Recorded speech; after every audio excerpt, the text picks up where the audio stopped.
On our 35th anniversary, my husband demanded $6,000 a month to cover secret debts. When I refused, he smashed cake in my face, screamed in public, and filed for divorce that night. He told me to disappear, so I did. The next morning, I sent him a screenshot. $0. You spend 35 years beside someone and start to believe you know them. Every expression, every silence, every small gesture. I believed that, too, for a long time.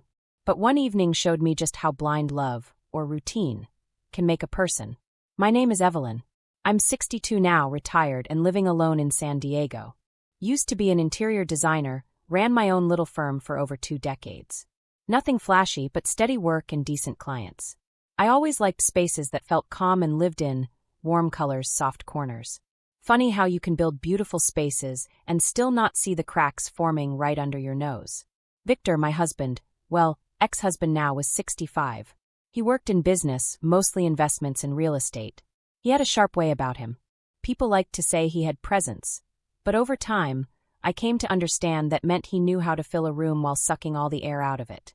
We met young. I was 26, he was 29. He walked into the gallery where I was setting up a furniture exhibit and struck up a conversation about lighting fixtures. He had a way of making everything sound important, even lighting. He asked for my number, took me out to dinner, and within a year we were married. The early years were, for the most part, good. We weren't wildly romantic, but we were steady. He worked late, traveled often, and always came home with gifts or stories from meetings I was never part of. I stayed busy designing homes and spaces for other people, while mine slowly became something I wasn't sure I belonged in anymore. Anyway, let me take you to the night everything changed, our 35th wedding anniversary. I'd planned a special evening. Victor liked this new seafood restaurant near the harbor, classy, quiet, with a view of the ocean. I wore my blue silk dress and the silver necklace he gave me on our 20th anniversary. I even had them bring out a little anniversary cake after dinner. Nothing over the top, just a small thing with 35 beautiful years, written in chocolate. He seemed distant all night. Not rude, just elsewhere. I thought maybe he had something planned, maybe a surprise. God, I was still hoping for surprises. Then, halfway through dessert, he put down his fork, leaned back, and looked straight at me, not soft, not warm. I need your help, Evelyn, he said. I've run into a situation. Some of my investments didn't go the way I planned. I need you to cover $6,000 a month until I get back on my feet. I actually thought he was joking. What? I asked, smiling a little. I'm serious, he said. It's not forever. I just need some support. 6,000. I repeated. Every month. He nodded like it was a perfectly reasonable request. I'm not doing that, I said quietly. What kind of debts are we even talking about? Why didn't you tell me before? He waved his hand like I was asking too many questions. It's not important. Just say yes. No, I said, still calm. I'm not handing over that kind of money without knowing anything. That's when everything snapped. Victor's face twisted into something hard and unfamiliar. His eyes narrowed. He grabbed the anniversary cake from the center of the table and, without a word, flung it right into my face. Chocolate and cream splattered down my cheek, onto my dress, onto the floor. People gasped. A fork clattered somewhere behind me. My heart thudded, not from fear but from shock. He didn't stop there. 35 years I carried you, he shouted, standing now. And this is how you thank me? You selfish woman. I sat frozen, cake on my face, hearing murmurs, feeling eyes watching. He pointed at me like I was a stranger. You know what? I'm done. We're done. I'm filing for divorce tonight, and I want you gone. Out of my life. Don't show your face to me again. Ever. And then he left. Just like that. Walked out of the restaurant while everyone stared. I didn't cry. Not then. I reached for my napkin, wiped off the frosting, stood up and walked past the stairs, out into the night. Here's what Victor didn't know. What he never bothered to ask. I'd already found out about the offshore accounts. That was 2 years ago. He'd left his email open once, and I saw something odd, bank transfers, an unfamiliar name, a message from some offshore agent. That was enough to raise suspicion. I didn't confront him. That's not how I work. I hired someone. A quiet, skilled investigator. She found everything. Accounts in the Cayman Islands, Switzerland, even Panama. All under shell companies, some of which were, surprisingly, in both our names. Over the next year, I took my time. I asked quiet questions to lawyers, filed small documents here and there, and slowly moved those funds, legally, into accounts only I could access. Victor didn't notice. He was too arrogant, too certain I was clueless. So when he threw that cake, when he yelled and demanded I leave his life, he believed he was the one ending things. But he wasn't. He was just lighting the match. I checked into a small hotel near the marina that night. Ordered wine. Took a long shower. Sat in bed with the window open and the sea breeze drifting in. Then I called my lawyer. He wants a divorce, I said. So let's give him one. And quietly, calmly, I began to move the final piece into place. He thought he knew who I was. Thought I'd fall apart, beg, come crawling back. But he didn't know the woman he'd been married to for 35 years. Not anymore. After that night, I never looked back. I didn't return to the house. I didn't pack a single bag. Everything I needed I already had with me, or already moved without his knowledge. The hotel room became my quiet space for the next couple of days. I stayed there while my lawyer filed the initial divorce paperwork. Victor had beaten me to it, of course. He probably thought that made him the one in control. He always needed to be first, even in ending things. But what he didn't know, what still makes me smile a little when I think about it, is that I'd been preparing for this for a long time. You see, I started noticing things about 2.5 years before that dinner. Victor had always been secretive when it came to money. I let it slide at first. I had my own career, my own income. I didn't ask too many questions because back then, I still believed in trust. But trust has its limits. Especially when you see phone calls being taken in the garage at midnight, or emails being deleted seconds after they arrive. One afternoon, I opened his laptop to look for a tax document, and there it was, an open browser tab with a login screen to some offshore financial site. He must have forgotten to close it. A name I didn't recognize was listed as an account holder, but the email linked to it? That was his. I took a screenshot. I didn't say a word. That same week, I reached out to a woman named Janice, an old client who had once quietly hired a private investigator during her divorce. Janice gave me a number. That was how I met Mia, the one who helped me uncover it all. Mia was sharp, discreet, and incredibly thorough.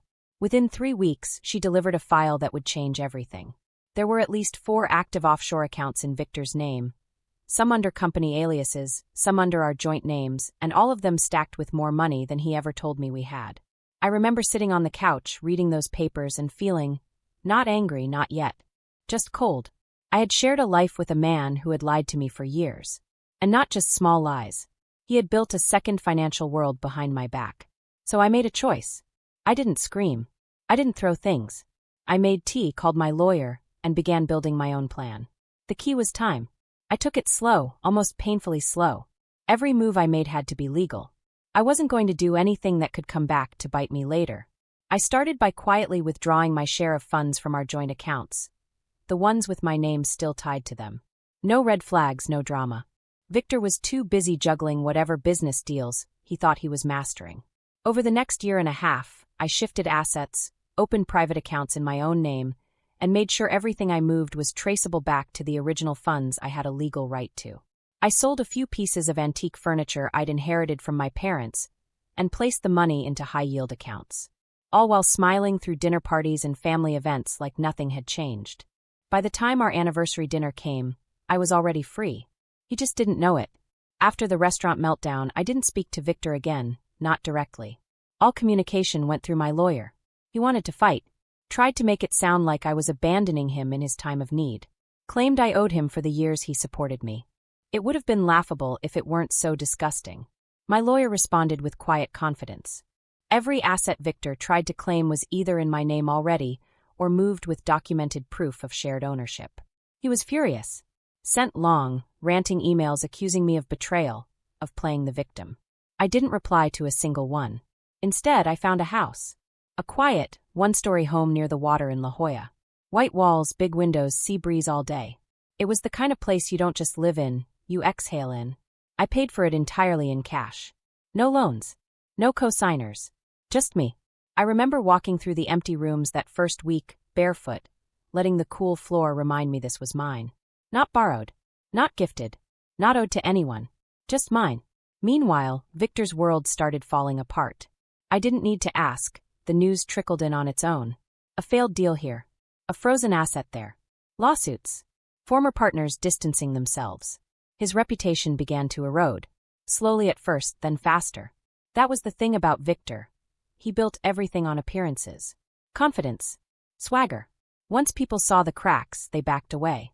No one wants to stay close to a sinking ship, especially one that had always acted like it would never sink. One afternoon, I got an email from an unfamiliar address. The subject line was, "Please." I opened it, knowing exactly who it was from. Inside, just a few lines. "Evelyn, I made mistakes. I was under pressure.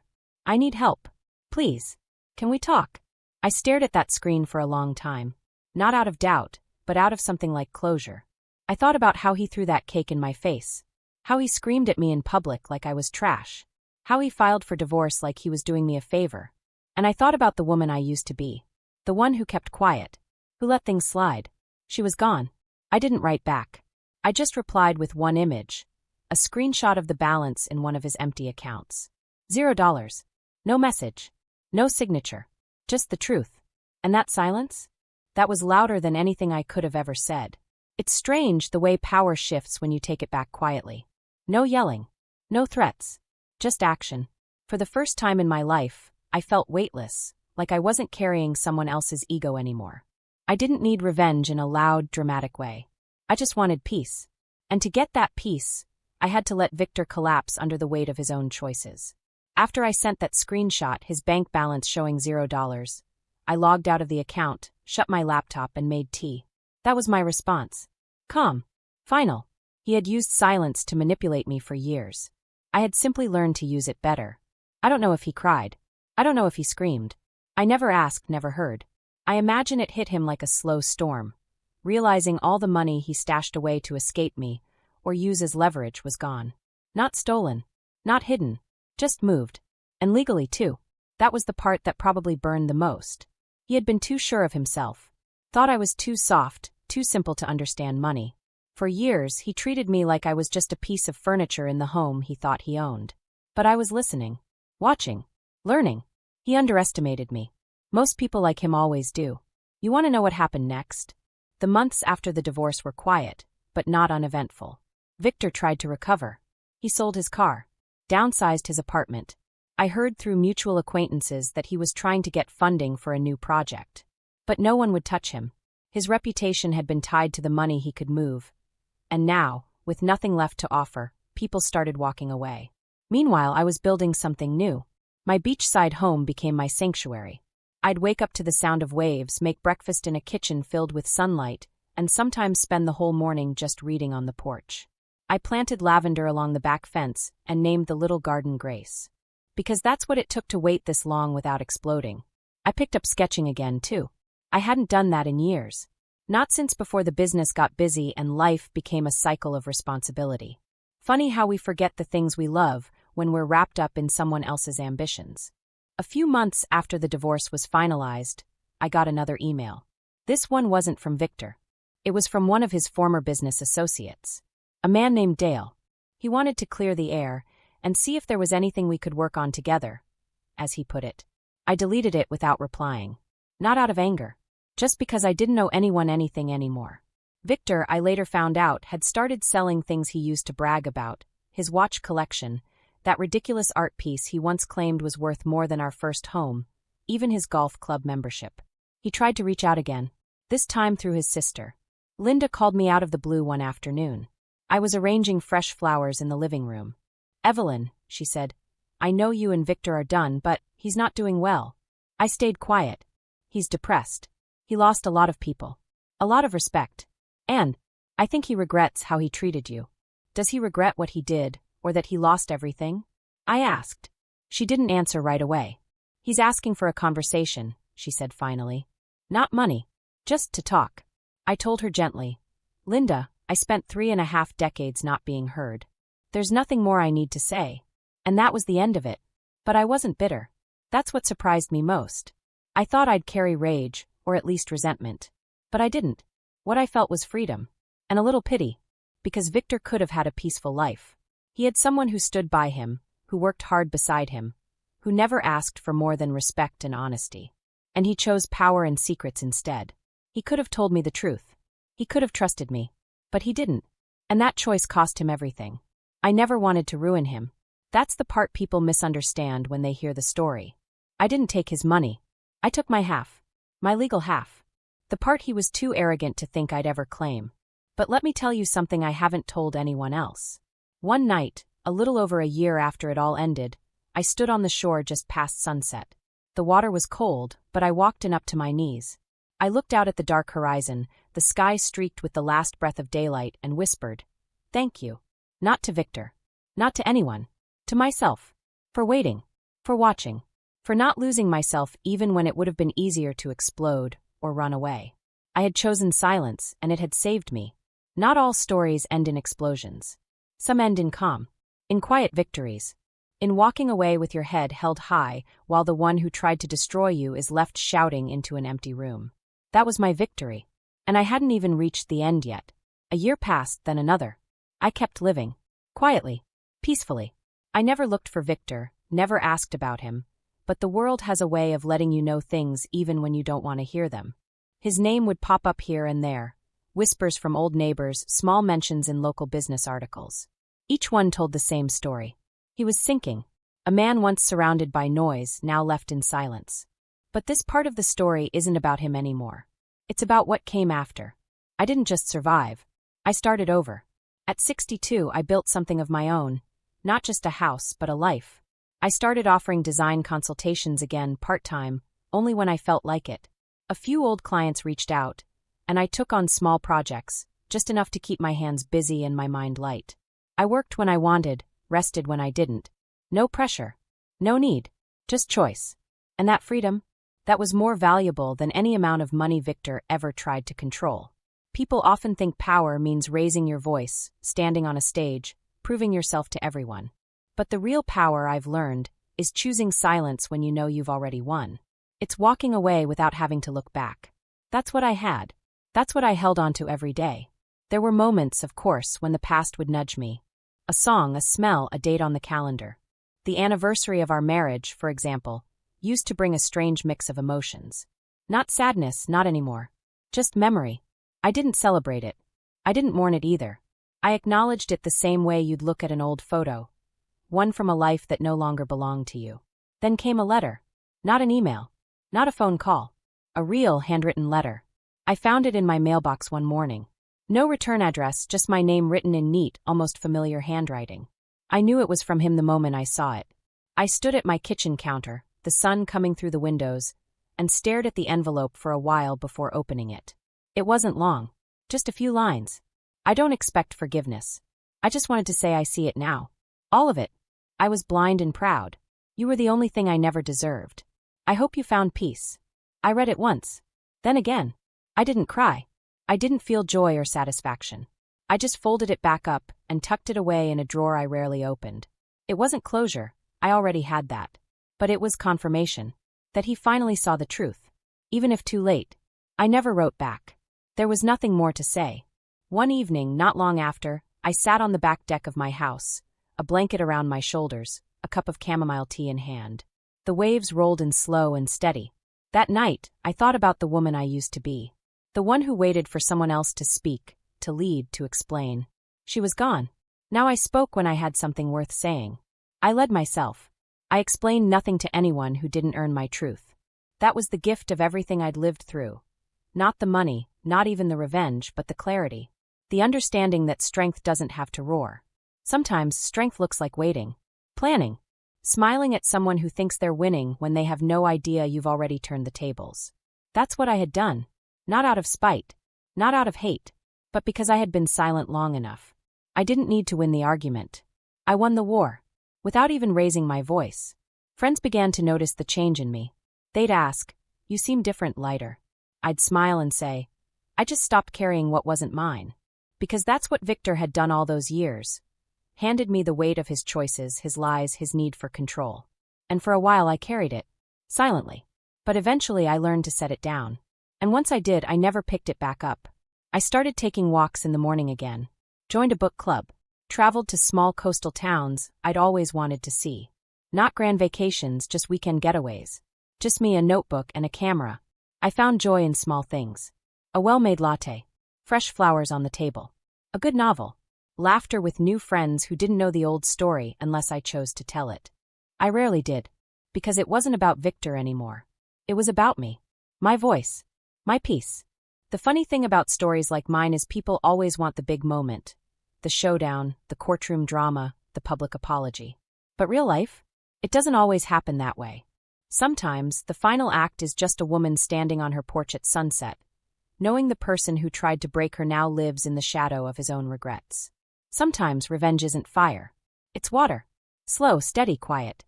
And it wears down even the strongest stone. That's how I won. Not by yelling. Not by begging. But by standing still while he fell apart. And now I live. Not in fear. Not in memory. But in full color. Free. Whole. Unbothered. That's my story. And I wouldn't change a single word of it.